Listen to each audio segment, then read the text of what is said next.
मेष राशि वालों, आप सभी का बहुत बहुत स्वागत है मेष मंथन भिंड यूट्यूब चैनल में। मित्रों, यदि रातों रात किस्मत के राजा बनना चाहते हो और चाहते हो कि आपकी किस्मत हमेशा आपसे 2 कदम आगे चले और आप मिट्टी को भी यदि हाथ लगाओ तो वह सोना बन जाए, तो आपको करने होंगे ये 3 काम। अगर आपने अपनी जिंदगी में इन 3 कार्यों को एक बार भी कर लिया तो यकीन मानिए बंधुओं, आपकी किस्मत हीरे मोतियों जैसी चमकने लगेगी। हर वो चीज जो आप चाहते हैं आपके कदमों में आ गिरेगी।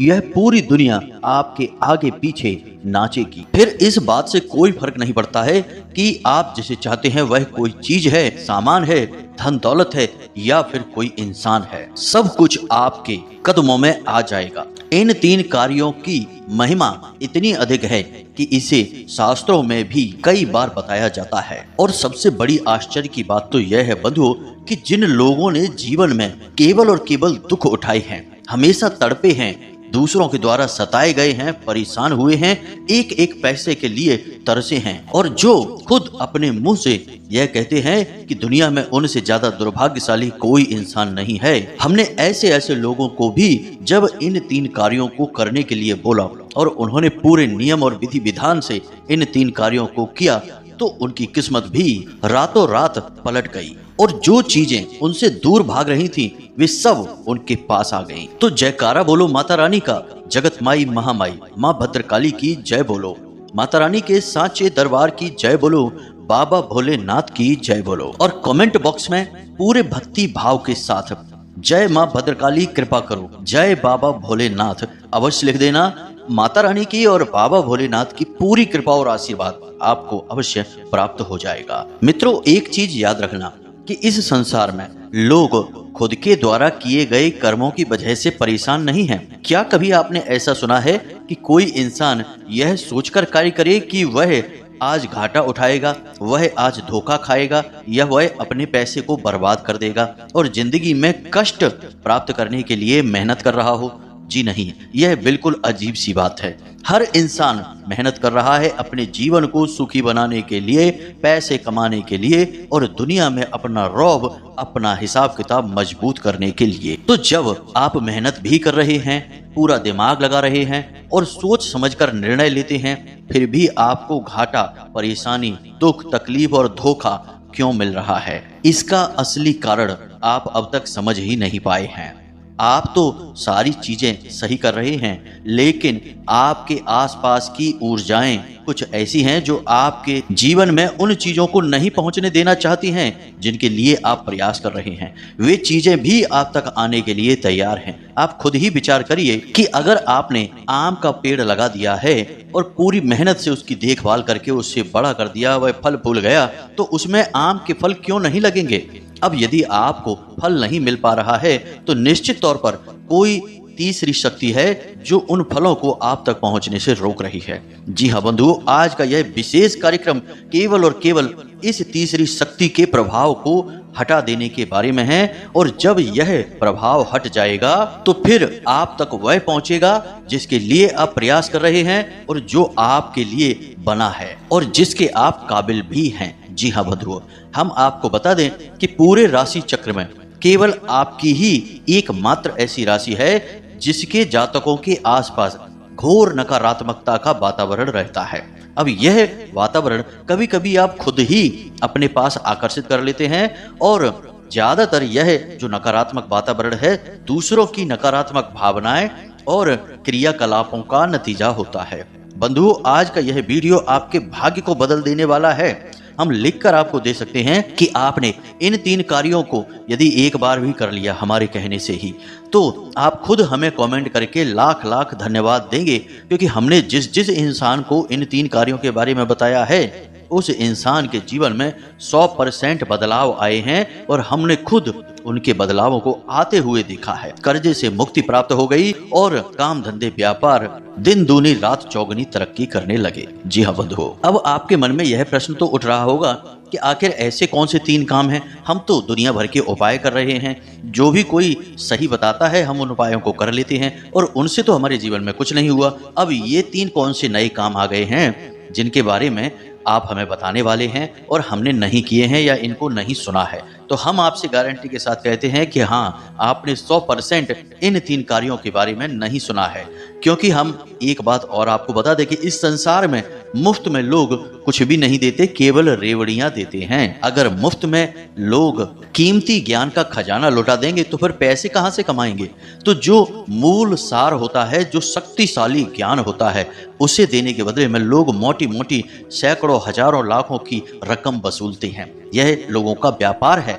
इसलिए लोग इन चीजों के बारे में बात नहीं करते हैं और सामान्य तौर पर लोगों को पता भी नहीं रहता है। जब आप किसी जानकार व्यक्ति को पैसे देंगे तब वह आपको ऐसी शक्तिशाली क्रियाओं के बारे में बताएगा। इन्हें उपाय कहना इनका अपमान है। ये पूरी की पूरी क्रियाएं हैं, पूरा का पूरा एक तंत्र है। लेकिन यहाँ पर हम आपको पहले ही स्पष्ट कर दें कि हम जो भी बातें आपको बताते हैं उन बातों को हम माता रानी की सेवा समझकर बताते हैं और माता रानी खुद हमें इन चीज़ों का आभास कराती हैं। हमारे ध्यान के माध्यम से, हमारे अनुष्ठान के माध्यम से हमें खुद इन चीज़ों का ज्ञान होता है, आभास होता है कि इस बात को आज आपको बताना चाहिए, तब हम आपको इन बातों को बताते हैं। तो हमारा इस सब के पीछे पैसे से कोई लेना देना नहीं है। यह तो माता रानी के लिए हमारी भक्ति और सेवा भाव है और इसी माध्यम से हम उन्हें प्रसन्न करने की कोशिश करते रहते हैं। इसलिए हम आपको इतनी गूढ़ और शक्तिशाली ज्ञानवर्धक बातें यूं ही बता देते हैं।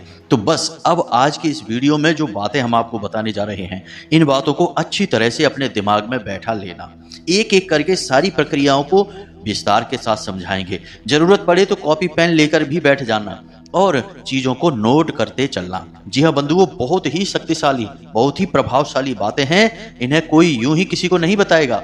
आपको भी शायद जीवन में पहली बार ये सुनने को मिल रही है और शायद इसके बाद अब कभी भी सुनने को ना मिले। तो इन्हें यूं ही हल्के में मत लेना और जाने मत देना। यहाँ पर एक विशेष बात जो आपको अपने दिमाग में बैठानी है कि माता रानी खुद चाहती हैं कि आप इस वीडियो को देखें, तभी आपने इस वीडियो को क्लिक किया है, इसे आप देख रहे हैं और माता रानी शायद इस वीडियो के माध्यम से ही आपके जीवन में बदलाव लाना चाहती हैं। याद रखना कि देवी देवता कभी भी किसी के सामने प्रकट नहीं होते हैं और ना ही इंसान के शरीर में इतनी क्षमता है कि देवी देवताओं के तेज को वह सह सके और इस तुच्छ शरीर से उनके दर्शन भी कर सके। तो देवी देवता जब किसी से किसी रूप में भी प्रसन्न होते हैं तो कुछ ना कुछ माध्यम बनाते हैं जिससे कि जातक के जीवन में खुशियां आएं, उसके दुख कटें। तो शायद आपके दुख और तकलीफों को काटने का माध्यम बन चुका है यह वीडियो और यह माता रानी की कृपा और उनका आशीर्वाद है। तो अब आपको ऐसे में पूरे धैर्य के साथ इस कार्यक्रम को देखना है, अंत तक देखना है और सारी बातों को बारीकी से समझना है, क्योंकि आप कोई गलती कर बैठेंगे और फिर आपके ऊपर इसका कोई प्रभाव नहीं होगा। यदि प्रभाव होगा भी तो ना के बराबर होगा।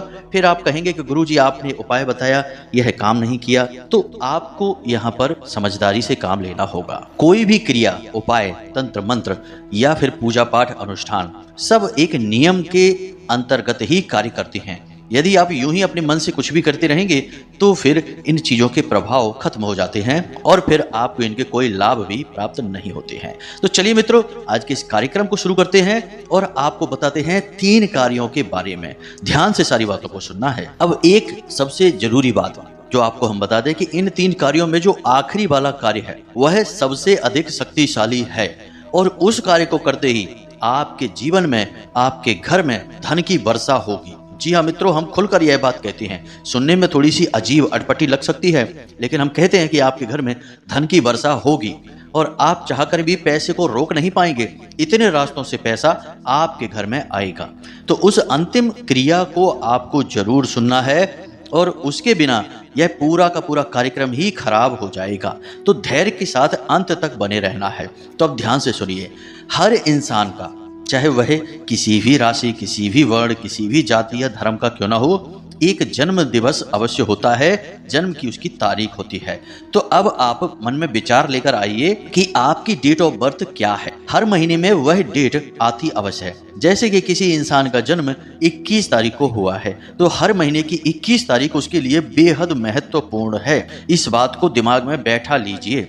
वह तारीख हर महीने रिपीट हो रही है और हर साल 12 बार आपको अवसर मिलते हैं इस तारीख के उपलक्ष्य में कुछ ऐसा करने में कि आपका भाग्य बदल जाए। तो अब ध्यान से सुनिए। आपकी जो भी डेट ऑफ बर्थ है, महीने के उसी दिन आपको कुछ जरूरी कार्य करने हैं। मोटे मोटे तौर पर हम आपको 2 कार्यों के बारे में बताएंगे जिन्हें आपको करना है, फिर 1-2 चीजें और बताएंगे। इन्हें आपको बारीकी से समझना है। तो अब ध्यान से सुनिए। आपके अंदर जो आत्मा है, वही आत्मा, वही ऊर्जा चिड़िया के अंदर है, वही मछली के अंदर है, वही गाय के अंदर है और वही चींटियों के अंदर भी है। जी हाँ बंधुओं, आत्मा का स्वरूप एक ही है, बस भौतिक शरीर अलग अलग आकार प्रकार के होते हैं, परंतु ईश्वर के द्वारा संचालित इस संसार में आत्मिक स्वरूप एक ही है। तो इस बात को आपको दिमाग में बैठाना है। यानी हर जीव जंतु की आत्मा बिल्कुल वैसी ही है जैसी वह आपकी है, किसी की आत्मा अलग अलग नहीं है। तो अब आपको क्या करना है कि अपने जन्मदिन की तारीख वाले दिन आपको 3 मुट्ठी आटा लेना है, 1 मुट्ठी शक्कर लेनी है, इन दोनों को मिला देना है और अब आपको जाना है किसी पुराने और एकांत में रहने वाले पेड़ के पास, जहां पर चींटियां हों, छोटे छोटे जीव जंतु हों। आपको उस पेड़ के आसपास वह चीनी मिला हुआ आटा डाल देना है। अब उस आटे को कौन खाएगा? चींटियां खाएंगी। और 3 मुट्ठी आटा है, 1 मुट्ठी शक्कर है, तो इसे खाने में हजारों लाखों चींटियां लगेंगी। यानी कि आपने अपने जन्मदिन के दिन हजारों लाखों आत्माओं को तृप्त कर दिया है। यह पहला सबसे शक्तिशाली उपाय। इस उपाय को करते ही आपकी आसपास जितनी भी नकारात्मक ऊर्जा है वह घबराने लगेगी, भागने लगेगी। अब इसी दिन आपको और भी 2 कार्य करने हैं। पहला कार्य यह है कि कम से कम अपने वजन का 10 घास लेनी है, हरी घास। जैसे आपका वजन है 70 किलो, तो आपको कम से कम 7 किलो घास लेनी है। अब आप इससे ज्यादा भी ले सकते हैं, लेकिन इससे कम बिल्कुल मत लेना। तो आपने अपने वजन की 10 या उससे ज्यादा घास लेनी है और गाय को यह घास खिलानी है। अब आपने गौ माता को, जिसमें कि संपूर्ण देवी देवताओं का वास माना जाता है, उन्हें भी तृप्त कर दिया है।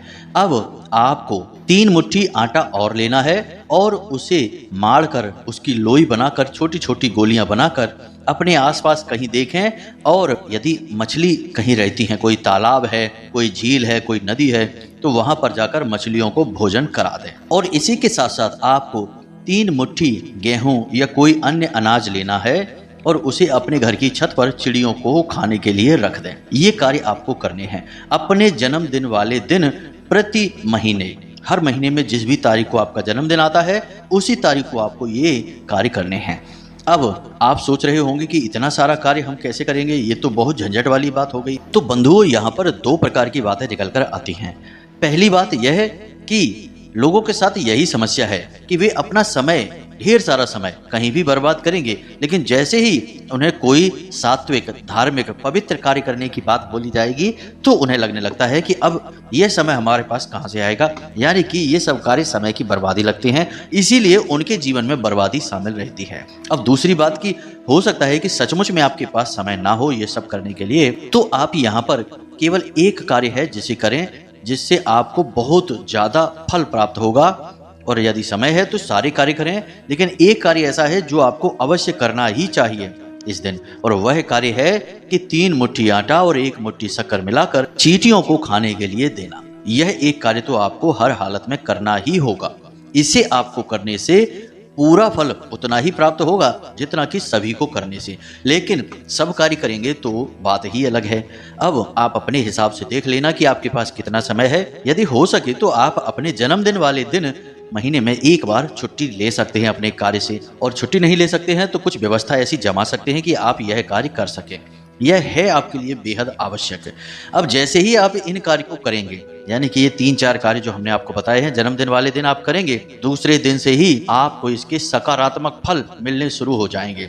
सबसे पहला फल आपको यह मिलेगा कि आपको अपने शरीर में हल्कापन महसूस होगा। जो आपकी आंखें बोझिल रहती थी, सिर में भारीपन रहता था, थकान सी रहती थी, और सबसे बड़ी बात कि आपको नींद लेने में समस्या होती थी, ध्यान हमेशा भटकता रहता था और अपने काम में ठीक से मन नहीं लगता था, और काम में भी आपको सही परिणाम प्राप्त नहीं हो रहे थे, ये सारी बातें हट जाएंगी।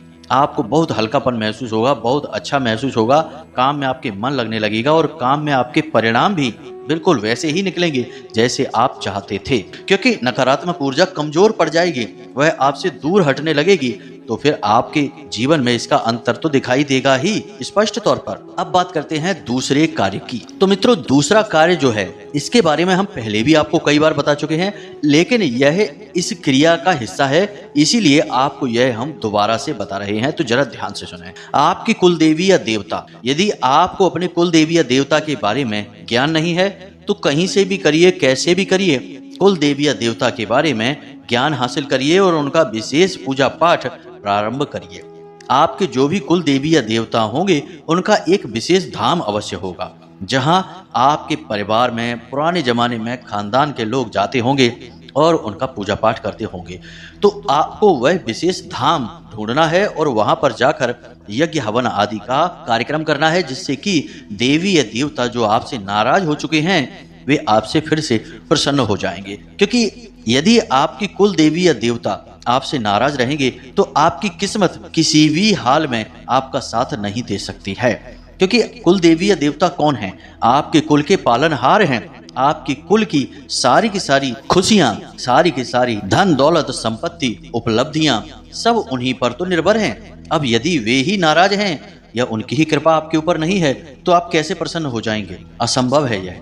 इसे आप एक बार करके देखिए। मित्रों, हम आपको एक छोटा सा घटनाक्रम बताते हैं कि एक सज्जन है जो लगभग 1 साल पहले हमसे मिले, बहुत परेशान, बहुत ज़्यादा असफल जीवन में, बहुत प्रयास किए लेकिन किसी भी काम धंधे व्यापार में उनका मन नहीं लगा, काम धंधा व्यापार नहीं चला। लाखों रुपए का कर्जा था और आमदनी लगभग ना के बराबर, शून्य ही थी। अब बड़े परेशान थे तो हमसे मिले, हमसे बोले, गुरुजी कुछ उपाय बताइए, हम तो बहुत अधिक परेशान हैं। हमने उनसे छूटते ही पहला प्रश्न यह पूछा कि आपकी कुल देवी कौन है? उनको उनकी कुल देवी के बारे में कुछ भी नहीं पता था। वे जानते ही नहीं थे कि कुल देवी भी कोई होती हैं। तो उन्होंने कहा कि हमें तो इसके बारे में कुछ भी पता नहीं। तो हमने उनसे कहा कि तुम्हारे सारे दुखों का कारण बस यही है। अब कैसे भी करके अपनी कुल देवी का पता लगाइए और उनके धाम पर उनके दर्शन करके आइए, फिर आकर हमसे मिलिए। तो उन्होंने ऐसा ही किया। कुछ समय के बाद उन्हें उनकी कुल देवी के बारे में पता चला, उनका एक धाम है जो उन्हें पता चला।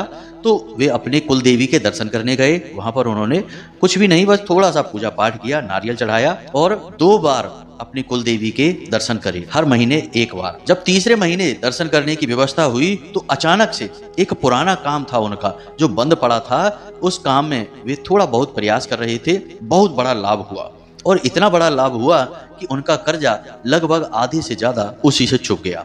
और उसके बाद उन्होंने उसी काम में और दिमाग लगाया और मेहनत की और फिर इतनी तरक्की, इतनी ज्यादा उन्नति हासिल की कि जहां पहले एक टूटी फूटी सी मोटरसाइकिल से चलते थे, आज बड़ी लंबी चौड़ी कार है उनके पास और अच्छा खासा उनका हिसाब किताब बन गया है।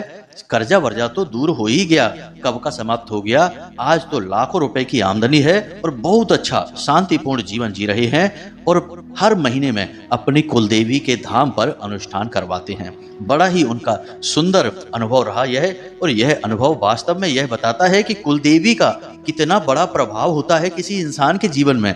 अरे भाई, जिनकी आपकी तमाम पीढ़ियों ने पूजा पाठ की, आराधना की, साधना की, अब आप उनको ही भूल चुके हैं, तो आपकी तरक्की कैसे हो जाएगी? सोचने वाली बात है। आपके कुल के पालनहार ही आपसे दूर हैं।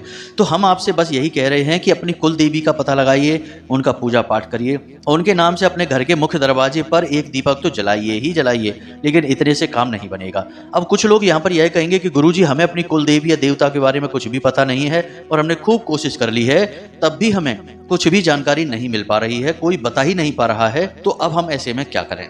तो अब ध्यान से सुनिए, आपकी कुल देवी या देवता जो भी हैं वे आपसे दूर नहीं हैं, वे आपके आसपास ही हैं, आपके हर एक आचरण को देख रहे हैं और जब आप उन्हें ढूंढने की, जानने की कोशिश कर रहे हैं तो इसे भी वो देख रहे हैं। तो वे खुद आपसे संपर्क करना चाहते हैं।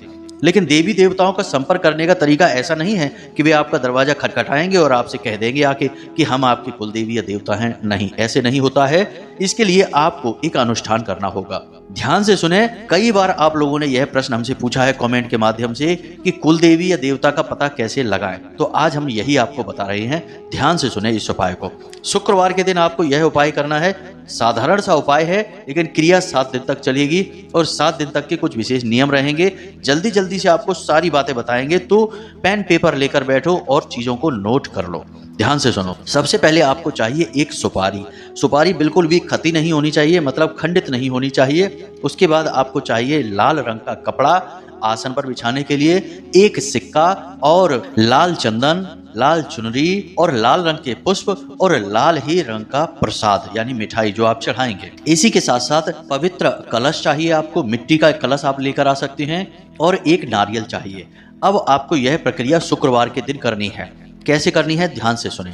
आपको अपने घर के पूजा घर में रात्रि के समय जाना है, यानी 9 से 11 के बीच स्नान आदि करने के बाद, पवित्रता के बाद जाना है और वहां पर आपको एक चौकी बिछानी है और उसके ऊपर लाल कपड़ा बिछाना है और उसके ऊपर आपको वही सिक्का रख देना है और उसके ऊपर आपको सुपारी रख देना है और सुपारी के ऊपर आपको जल का सिंचन करना है, यानी गंगा जल का सिंचन करना है, जिससे जितनी भी अशुद्धता होगी समाप्त हो जाएगी और वह पवित्र हो जाएगी। और उसके बाद आप लाल चंदन से सुपारी का तिलक करेंगे और हल्दी से भी उसका तिलक करेंगे। जैसे ही आप हल्दी और चंदन से उसका तिलक करेंगे, सुपारी गौरी गणेश का रूप ले लेती है, यानी जागृत हो उठती है, उसके अंदर प्राण ऊर्जा आ जाती है, देवी का स्वरूप बन जाती है।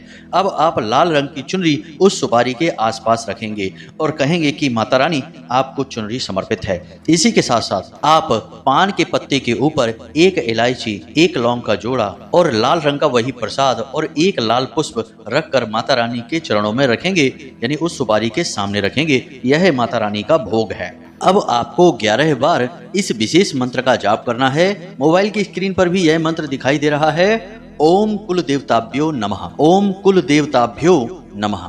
इस मंत्र का 11 बार जाप करना है और उसके बाद आंख बंद करके माता रानी से यह प्रार्थना करनी है कि हे माता रानी, हम अपनी कुल देवी या देवता के स्वरूप की पहचान करना चाहते हैं। हमसे अनजाने में गलती हुई है, जो भी भूल चूक हुई है उन्हें क्षमा करें और अपने असली स्वरूप का हमें ज्ञान कराएं, चाहे स्वप्न के माध्यम से, चाहे किसी भी माध्यम से, लेकिन आप हमें ज्ञान कराएं, क्योंकि हम आपका विशेष पूजा पाठ प्रारंभ करना चाहते हैं और अपनी गलती सुधारना चाहते हैं। आपको बिल्कुल यही प्रार्थना करनी है और उसके बाद आपको वहां से उठ जाना है। जी हाँ बंधुओं, गाय के घी का दीपक जलते रहने देना है, जो सामग्री आपने चढ़ाई है उसे चढ़ी रहने देना है और उसके बाद आपको अपने बिस्तर पर सोने के लिए जाना है। और जब आप अपने बिस्तर पर सोने के लिए जाएं, तब अपनी छाती पर हाथ रखें और सोने से पहले, यानी ठीक पहले, आपको यही प्रार्थना फिर से दोहरानी है और 3 बार दोहरानी है। और जब आप इस प्रार्थना को दोहराकर सो जाएंगे तो आपको निश्चित तौर पर सपने के माध्यम से आपके कुल देवी या देवता तुरंत किसी न किसी प्रकार का संकेत देंगे। वे संकेत कुछ इस प्रकार से देंगे कि आप तुरंत समझ जाएंगे कि कौन है आपके कुल देवी या देवता। जी हाँ बंधुओं, असली स्वरूप के दर्शन भी हो सकते हैं, किसी धाम के दर्शन भी हो सकते हैं या सांकेतिक दर्शन भी हो सकते हैं।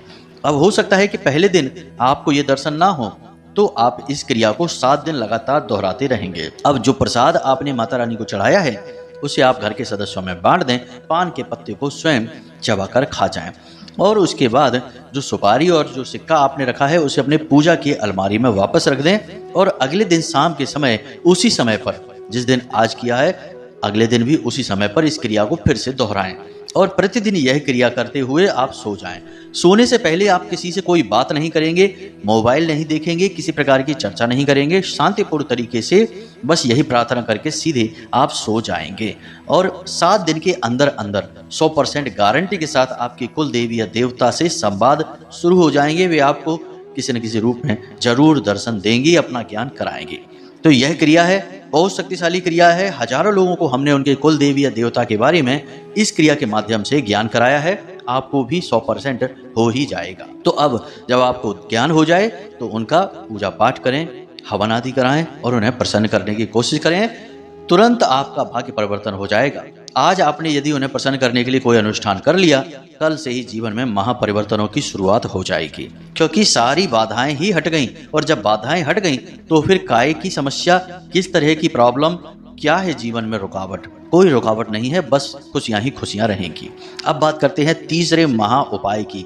यह उपाय एक ऐसा उपाय है जिसे आपको सबसे अंत में करना है। जब आपको अपनी कुल देवी के बारे में पता चल गया, अनुष्ठान आपने कर लिया, उसके बाद आपको इस उपाय को करना है। तो ध्यान से सुनिए, इस उपाय के लिए आपको एक कुल्हड़ चाहिए। कुल्हड़ आप समझते हैं, मिट्टी का, जिसमें चाय वगैरह दी जाती थी, लस्सी दी जाती है, वैसा एक बड़ा सा कुल्हड़ लेना है, छोटा नहीं।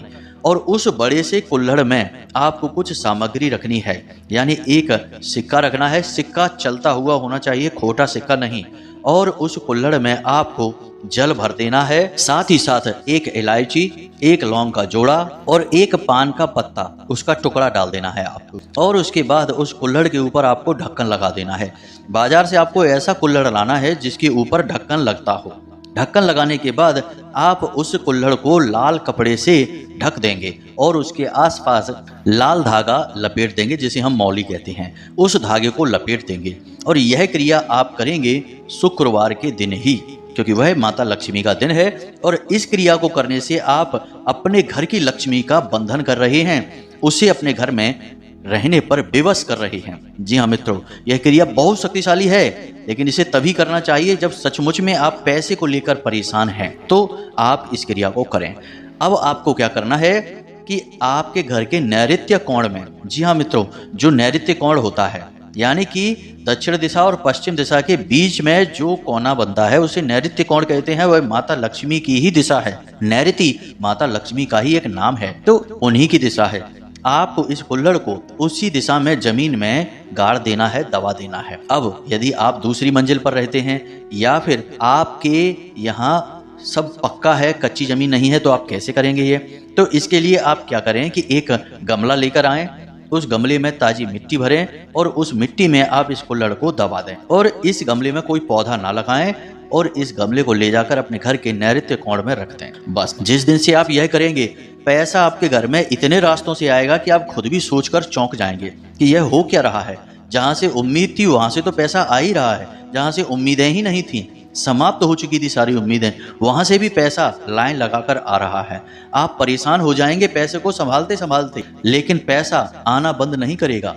जी हाँ बंधु, यह बहुत ही शक्तिशाली उपाय है। अब आपको इस उपाय में कोई मंत्र जाप नहीं है, कोई पूजा पाठ नहीं है, कोई अनुष्ठान नहीं है। यह केवल लक्ष्मी का आपके घर में स्थापन है। अब आप ध्यान से समझिए, आपने जल रखा है, जल है चंद्रमा का सूचक, माता लक्ष्मी का सूचक।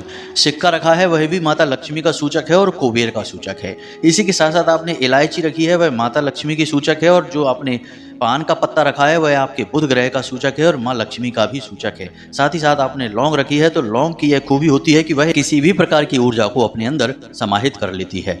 अब आपने इसे मिट्टी में दबाया है, तो मिट्टी शुक्र का सूचक है, जो धन का कारक ग्रह है। इसी के साथ साथ आपने कुल्हड़ भी मिट्टी का लिया है और वह पकी हुई मिट्टी है, जो मंगल ग्रह का सूचक है। यानी मंगल की वजह से कोई बाधा जीवन में है, क्योंकि मंगल भी पैसे का बहुत नुकसान कराते हैं, घर गृहस्थी में भी बहुत बेचैनी रखते हैं, अशांति रखते हैं।